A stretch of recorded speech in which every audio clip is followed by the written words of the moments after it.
Welcome to another East Trade Winds presentation with Megan Dougherty presenting. Something that we've been looking at, trying to solve a particular problem that comes up in podcasting from time to time. And that's podcasting. When you do a full podcast, maybe it's long solo episodes, maybe it's interviews, you get a lot of great things out of that. You get networking, you get content, you get search, you get strategy, but it's not great for fast traction and it's not great for big reach. So that's something that we are kind of trying to explore different options to make a little bit better for business owners as they are creating shows. So let me tell you a little bit about myself so you know kind of why I'm thinking about this kind of thing. My name is Megan Dougherty. I'm the principal at One Stone Creative, which is a podcast production agency that specializes in podcasting for small businesses. Do audio, video shows, ongoing, and short-form limited releases. So I've been doing this since 2017, as I mentioned, and I'm the publisher of the State of Business Podcasting Report, which is a deep dive into the top 100 podcasts and what they're doing from a strategic standpoint that we've been releasing every year since 2020. I'm also the host of the Business Podcast Spotlight and very soon a new show, which I'll be telling you about. And I'm the author of Podcasting for Business, How to Make a Show That Creates a Bottom Line Difference for Your Company. If you find my links in the chat, you can download a free copy of that at podcastingforbusiness.com. So let's talk a little bit about the theory of podcasting first, if you'll forgive me, because I'm a giant nerd about podcasting as well as being lazy about actually doing work. So often companies start podcasts because they're very popular. I know Adam and Jojo, you're in media, podcasting is very, very big. Video podcasting is very, very big. And it seems like everybody's got one, so that if you don't have one, you're kind of getting left out of the swim. When these projects start, everyone involved is really, really excited. It's new, it's great. You've got great guests, you're getting great feedback. Oh, the music sounds so good. Releasing it, seeing yourself on Spotify, it's awesome. And then some weeks go by and some time go by, and the amount of work doesn't really change that much, but the results are not keeping aligned with it. The outcomes from podcasting are really, really difficult to measure. And because of that, these are projects that kind of before anything else on the list or on the roster are going to fizzle out and die just because it's hard to see what impact they're actually making. And this has kind of been the focus of my career for the last couple of years. Because when you get right down to it, there is a formula for profitable podcasting and making it something that's really, really effective. It's just not the same for every business. So what I'd like to do is introduce you to a concept that we've been working with for a little while called podcast value math. And this represents the biggest change I want you to make in your own mind mentally about podcasting. A podcast is not a thing that exists on its own, at least not for a business, with objective rules or criteria for success or failure. A podcast is a tool that a business owner can design to do specific things. And you figure out what those specific things are and how to optimize for them by using podcast value math. This is where you look at what you value. What is it that you actually want a podcast to do for you? Do you want it to connect you with people? Do you want it to grow your reach? Do you want it to nurture leads? Do you want it to establish your thought leadership? Do you want it to build you SEO? Then what about the podcast creates that value? What are the elements of the podcast? Is it the people that you talk to? Is it the way that you distribute it? Is it how you have it on your website? Is it the notes that go along with it? Taking what you value, adding it to taking what you value, optimizing it to create more of that value with the elements of the show that contribute to it, that equals a profitable podcast. And that profit can look a lot of different ways. Maybe it's going to be in the networking. Maybe it's going to be in sales. Maybe it's going to be in labor cost savings.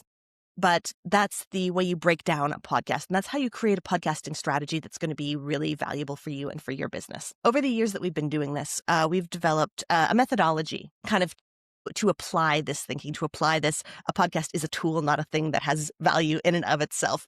It's called the Business Podcast Blueprints, and there's 5 high-level goals that podcasts are really, really good at helping achieve. One is relationship building. These are shows that are designed to connect you with people that you need to grow your business.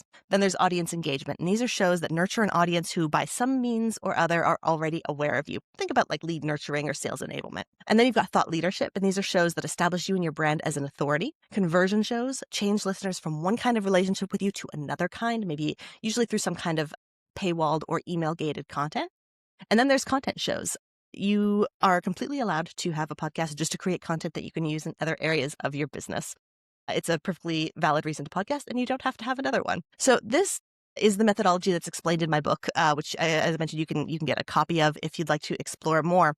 But the reason this kind of thinking works is because it starts with the business goals, not anything about a podcast in particular.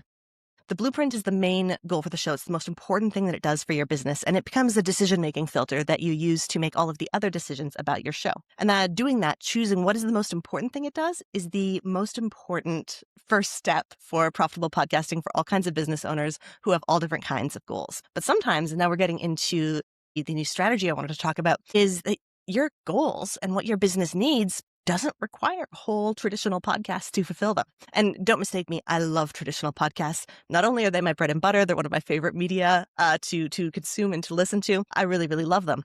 They are great at doing a lot of things. They build relationships, they shorten sales cycles, they connect people with their communities, and they do so much more than that as well. But sometimes you can get a lot of the benefits of podcasting without doing the same work that you'd have to do if you had a traditional ongoing, it lasts forever podcast.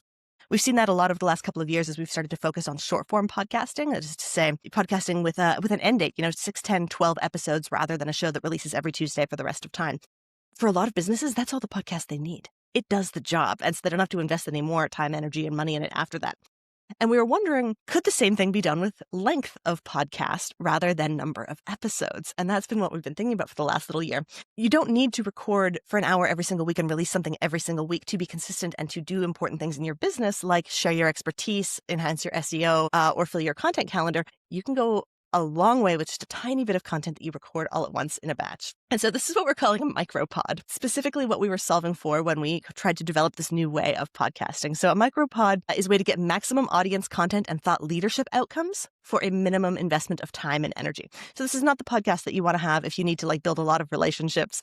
But if you want, better SEO, you want your name out there, you want traction on social platforms and in the podcast RSS lists, this is something worth considering. And the way it works is that you record a batch of episodes in one session and release at least 2 a week as a podcast and also on your social media channels. These are typically going to be video pods rather than just audio only pods. So it can be Q&A, it can be commentary, quick tips, reviews, stories. They all work really well in this format.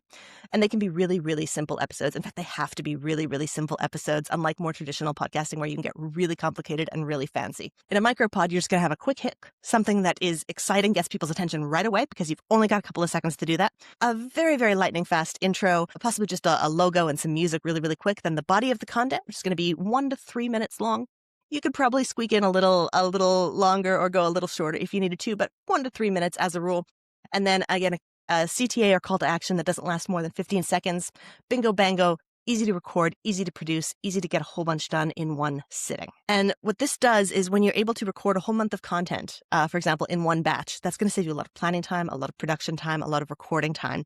All you have to do is do one recording lift, one production lift, and then get it out for the next month. And you can get back to actually running your business, which presumably takes up the majority of your working time. And you can get a ton of different benefits from podcasting in this way. So specifically a micropod or having this really short form, frequent content coming out is going to get you more traction faster. So one of the hitches that comes up for a lot of companies when they start podcasting is that even if you hire amazing, totally done for you support, it's still a lot of work to figure out episodes and to do the recording and to review the edits and to promote and to get everything out there. It takes time. And that means it can be a real hitch. And so it's going to be tempting to record every other month instead of weekly or even monthly.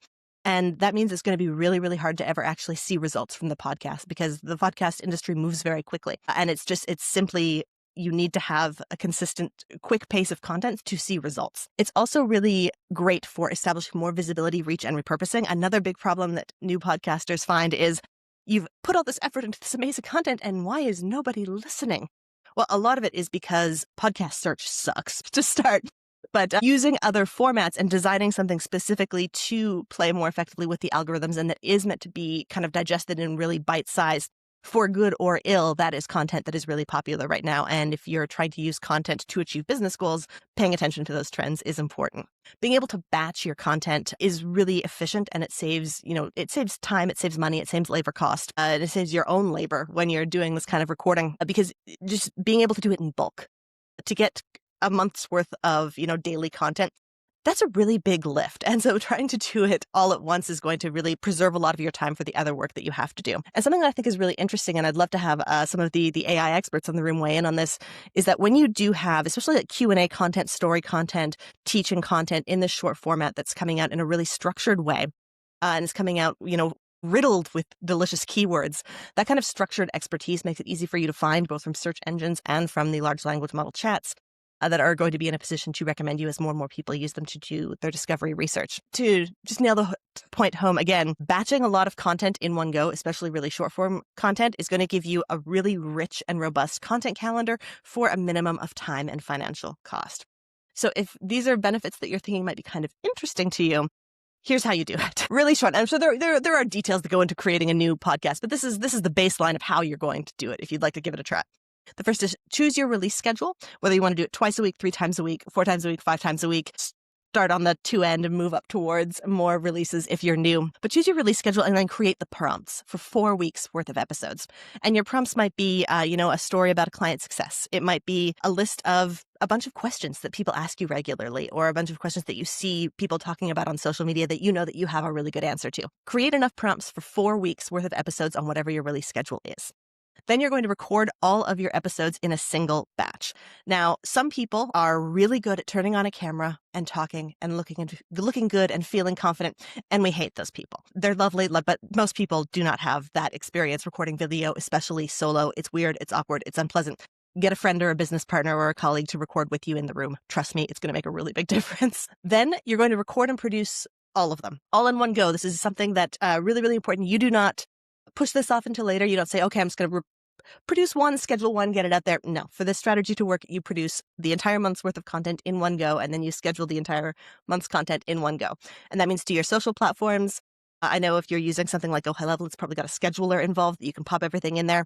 Everyone should be its own blog post. You should have a really nice index of content, and you should be doing that work exactly once a month so that the rest of the time you can be running your business and responding to people who are engaging with your content. Once you get this into a habit, you just repeat it monthly. And that's how you would go about kind of applying the strategy to your own business and getting the maximum amount of content and the benefits that accrue therefrom from a minimum of effort. And of course, this is also something that One Stream Creative can help with you or help you with, because this is what we do. We create the prompts. We have a producer who would record live with you, do all the post-production, and host the podcast version for you to get it up into the world, and you get all of the results with a bare minimum of time and energy investment. So if you do have questions, I've probably got answers. And there's some details here about how you can connect with me. We thank you for watching. We meet every Tuesday between 8 and 9 a.m. Eastern. There is no cost and an option to become a speaker too. Find East Trade Wins on LinkedIn.